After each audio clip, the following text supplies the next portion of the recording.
Hi everyone, my name is Sandeep and आज मैं आपको बताने जा रहा हूँ वीलुकअप के बारे में।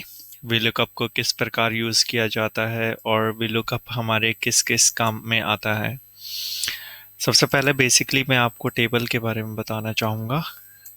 ये एक प्रकार की टेबल है, इसके अंदर डिफरेंट नेम्स हैं।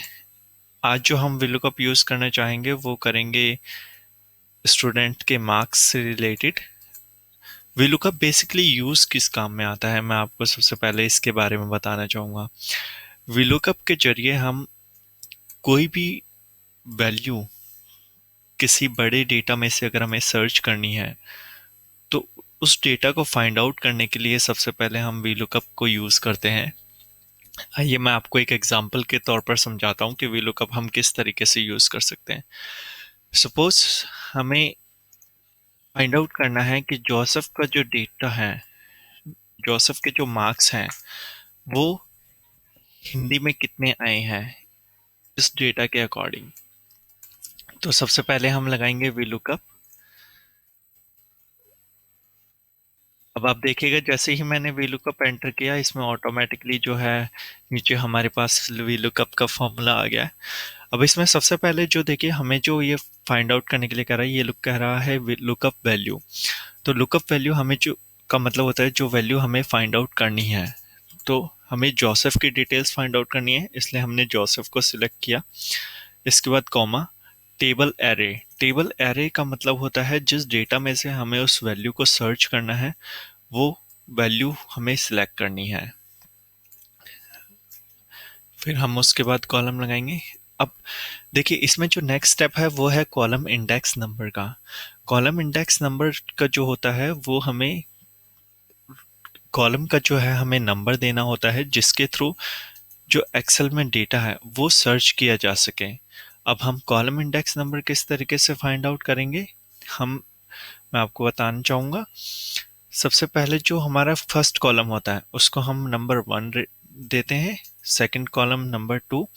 तो यहाँ पर अगर हम मैथ के number for example find out करना चाहते हैं तो हमारा कॉलम नंबर 1 जो होगा वो होगा column B, column number 2, 3 and 4। तो जो मैथ के मार्क्स होंगे वो होंगे 4 नंबर कॉलम में। अब रेंज लुकअप हमें जो ऑप्शन मिलता है वो मिलता है अप्रोक्सीमेट मैच और एग्जैक्ट मैच। तो हम बेसिकली जो है ट्रू यूज करते हैं, अप्रोक्सीमेट मैच, एंड ब्रैकेट बंद करेंगे और एंटर मार देंगे। अगर आप यहाँ पर चेक करेंगे तो विलुकअप में के जरिए जो मैथ का जो डेटा है, जो मैथ के जो मार्क्स हैं जोसेफ के, वो हैं 45। और यही रिजल्ट जो है वो हमारे यहाँ पर आया है। फॉर एग्जाम्पल अब हम अगर किसी भी अदर पर्सन का नाम देते हैं, फॉर एग्जाम्पल हमें जैकी का डेटा निकालना है, तो जैसे ही हम जैकी का नाम यहाँ पर एंटर करेंगे जैकी का जो रिजल्ट है मैथ्स के वो यहाँ पर ऑटोमेटिकली आ जाएंगे।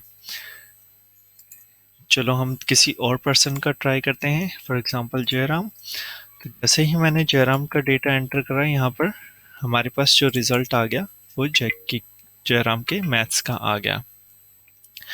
सपोज हमें इंग्लिश के मार्क्स फाइंड आउट करने हैं। मैंने सेम सिंपल वीलुकअप फॉर्मूला लगाया, मैंने रेंज सिलेक्ट करी, सबसे पहले लुकअप वैल्यू सिलेक्ट करी हमें जिसका डेटा फाइंड आउट करना है, फिर हमने रेंज सिलेक्ट करी किस रेंज में से हमें वो डेटा फाइंड आउट करना है। अब हमें इंग्लिश का डेटा, तो इंग्लिश का जो कॉलम होगा वो होगा number 1, number 2 and number 3, number 3, and exact match हमें फाइंड आउट करना है 0। इसमें फॉर एग्जांपल ये छोटा टेबल है तो हम जो है डेटा को कैच, टेबल हम गिन पा रहे हैं कि कितने जो है कॉलम में कौन सा रो डेटा है। फॉर एग्जांपल हमारे पास अगर बहुत लंबी टेबल है तो हम किस तरीके से फाइंड आउट करेंगे वो मैं आपको बताना चाहूँगा। जैसे ही हम टेबल सेलेक्ट करेंगे हमारे पास जो रो और कॉलम का काउंट है वो आ जाएगा। तो जैसे ही आप देखेंगे थर्ड कॉलम, जैसे ही मैंने इंग्लिश पे किया थर्ड कॉलम आ गया। मैं अगर मैथ्स पे जाऊंगा तो 4C लिखा हुआ आ गया है, यानी कि मैथ का जो कॉलम है वो फोर्थ है। इसी तरीके से आपको इजीली जो है फाइंड आउट हो जाएगा कि कौन सा कॉलम जो है वो आपका फाइंड आउट आपको करना है। तो इंग्लिश के लिए कॉलम थर्ड है, तो हमने कॉलम 3 डाला एंड एंटर कर दिया। तो अगर आप देखेंगे जो जयराम के इंग्लिश में जो मार्क्स हैं वो हैं 58, और जो मैथ्स में मार्क्स हैं वो हैं 61। तो इस तरीके से दोस्तों हम VLOOKUP का यूज़ कर सकते हैं। इस शीट को डाउनलोड करने के लिए आप नीचे गूगल दिए हुए गूगल ड्राइव लिंक पर क्लिक करें और वहां से आप इस शीट को डाउनलोड कर सकते हैं। दोस्तों इसी तरीके से डिटेल्स जानने के लिए कृपया मेरे चैनल को सब्सक्राइब करें, ताकि जब भी मैं एक नया वीडियो अपलोड करूंगा आपको एक नोटिफिकेशन आ जाएगा और आप उस नोटिफिकेशन के जरिए और एक्सेल के फॉर्मूलेस के बारे में सीख सकते हैं।